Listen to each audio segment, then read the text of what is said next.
Le tudre kodwa e yor lony manyasani. Evans agoni mos kuom tudri kodwa modeko kaluwore gi mok nyal geng'a. Ang'e ni samoro mbui bende nyalo ga kelo achiedh nade makoni kod kocha. Mana kinyalo winja misawa, ichiew nade, ineno wa kanye kintiere kaunti man Evans? Erokamano ahinya Sharon, gwenge mag Nairobi, Migori chiew maber, kendo waneno wach moro madwa wachi. Otherwise, kawuono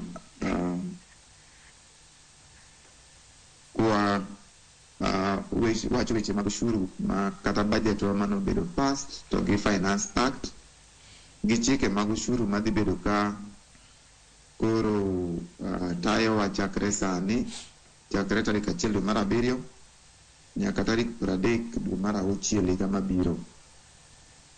Nitiere chike ma koro nwakalo ma koro chako tiyo chakre kiny, manyiso ni the financial year kata fiscal year mar government machakore tarik 1 dwe mar 7 higani to dhi rumo tarik 30 dwe mar 6 higa mabiro.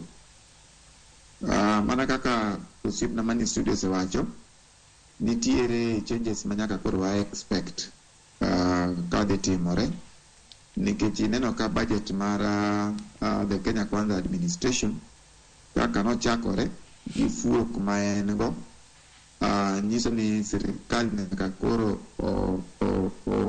iluongo nang'o, otwe kanda mondo mi gigi duto te oyudre. Mokwongo, taxation kata mar fuel, nengo mar mafuta nyaka idhi. The Energy and Regulatory Authority, the EPRA, koro nyaka dhi kelo, ng'eyo ni kawuono gidhi kelo nengo mar mafuta manyien. Iyome ineno ka nyoro kata nyocha ji ne temo jaso tengni gi mag kambi nikech nengo mar mafuta sani to koro nyaka change. Basto nikech chik mosekal, tax be koro en go.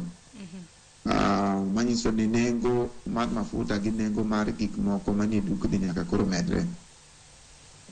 Kwang'iyo matut kendo jowa matiyo man gi msara kata manie public sector to gi private sector, sani koro msara kata gimiluongo ni take home nyaka koro gidhi adjust.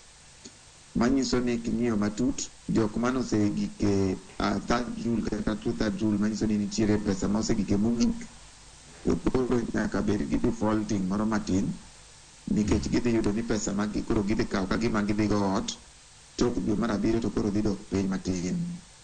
Nikech inyalo yudo ni tax moro maniluongo ni housing levy chokel, to gi jowa ma dito ma koro ne an pesa mang'eny moloyo 500 kadhi mbele, gimbe kane gise commit pesa no kuonde moko, nyaka koro gidhi e review of their net pay. Nikech magi duto bro bedo kaka problems ma gikelo nikech the Finance Act kata chike ma komenda ma kawuono.